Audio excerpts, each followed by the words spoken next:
السلام علیکم ورحمۃ اللہ وبرکاتہ۔ ایک سوال شیخ ابن باز رحمۃ اللہ علیہ، کسی نے ان سے پوچھا کہ ایک شخص نے اپنی بیٹی دوسرے شخص کو بیاہ دی اور اس کے عوض دوسرا شخص اپنی بیٹی یا بہن پہلے سے بیاہ دے گا، یہ شرط ہوئی، یعنی یہ عہد و پیمان ہوا کہ ہم اپنی بہن یا بیٹی آپ کے بیٹے پر یا بیاہ دیں گے اور آپ اس کے بدلے میں آپ اپنی بیٹی یا اپنی بہن ہمارے بیٹے پر یا ہم پر بیاہ دیں، اور ان لڑکیوں میں سے کسی کو بھی کوئی علامتی مہر نہیں دیا گیا۔ کیا اس طرح ایک لڑکی کی دوسری لڑکی کے مقابل میں شادی جائز ہے، جسے غالباً پاکستان میں وٹا سٹا کہتے ہیں، ہمارے یہاں اس کو بدلے کی شادی کہتے ہیں، نکاح بدل، اور عربی میں اس کو نکاح شغار کہا جاتا ہے۔ کیا یہ شادی جائز ہے، یا یہ ضروری ہے کہ ان دونوں کے درمیان علامتی حق مہر مقرر ہو؟ براہ کرم اس کی طرف رہنمائی کیجیے۔ تو سماحت الشیخ ابن باز رحمۃ اللہ علیہ نے اس سوال کا جواب دیتے ہوئے ارشاد فرمایا کہ کسی کے لیے یہ جائز نہیں ہے کہ وہ اپنی بیٹی یا اپنی بہن یا کسی بھی عورت کو جو اس کے ولایت کے انڈر میں ہے، زیر ولایت ہو، اس شرط پر بیاہ دے کہ دوسرا شخص یا اس کا بیٹا اپنی بیٹی یا اپنی بہن یا کسی بھی عورت کو جو اس کے زیر ولایت ہو وہ اس کے بدلے میں بیاہ دے گا۔ یہ ہرگز جائز نہیں ہے، کیونکہ نبی کریم صلی اللہ علیہ وسلم نے اس سے منع فرمایا اور اسی کا نام شغار رکھا ہے، اور بعض لوگوں نے اسی کا نام نکاح بدل رکھا ہوا ہے، اور اردو میں یا پنجابی میں اس کو وٹا سٹا بھی کہتے ہیں۔ تو اس سے کچھ فرق نہیں پڑتا کہ اس میں مہر رکھا جائے، مہر کا نام لیا جائے یا نہ لیا جائے، مہر ہو یا نہ ہو، اس سے کوئی فرق نہیں پڑتا۔ وہ نکاح شغار ہے جو باطل ہے، کیونکہ رسول اللہ صلی اللہ علیہ وسلم نے مہر کا ذکر نہیں فرمایا، جو اس بات کی دلیل ہے کہ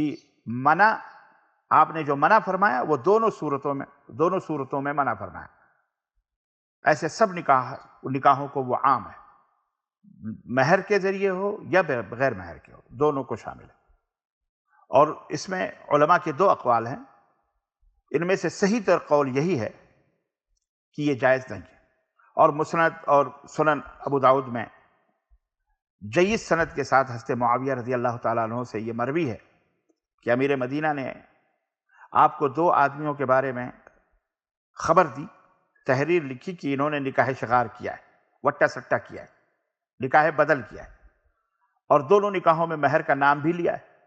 دونوں کے مہر رکھے گئے۔ تو معاویہ رضی اللہ تعالیٰ عنہ نے امیر مدینہ کو جواب لکھا اور انہیں حکم دیا کہ ان دونوں کے نکاحوں میں فوری طور پر جدائی کروا دی جائے، اور کہا کہ یہی تو شغار ہے جس سے نبی کریم صلی اللہ علیہ وسلم نے منع فرمایا تھا۔ اور اسی طرح سے اس لیے بھی یہ ناجائز ہے کہ یہ شرط ان کے ولیوں کی طرف سے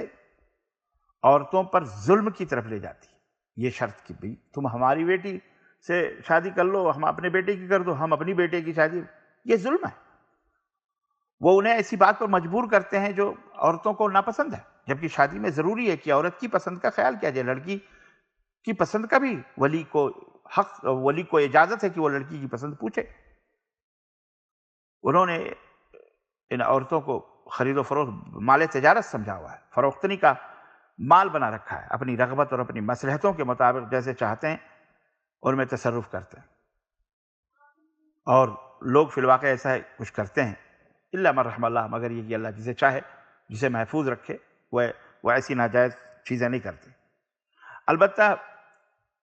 نکاح شغار یعنی یہی وٹا سٹا کی تفسیر کے بارے میں عبداللہ بن عمر رضی اللہ تعالیٰ عنہما کی حدیث میں آیا ہے کہ نکاح شغار یہ ہوتا ہے کہ ایک آدمی اپنی بیٹی اس شرط پر دوسرے کو بیاہ دے کہ وہ اپنی بیٹی اسے بیاہ دے گا اور ان دونوں کا مہر نہیں ہوگا۔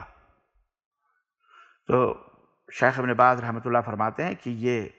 عبداللہ بن عمر کے غلام نافع کا بیان ہے، یہ نافع کا کلام ہے، یہ نبی صلی اللہ علیہ وسلم کا کلام نہیں ہے،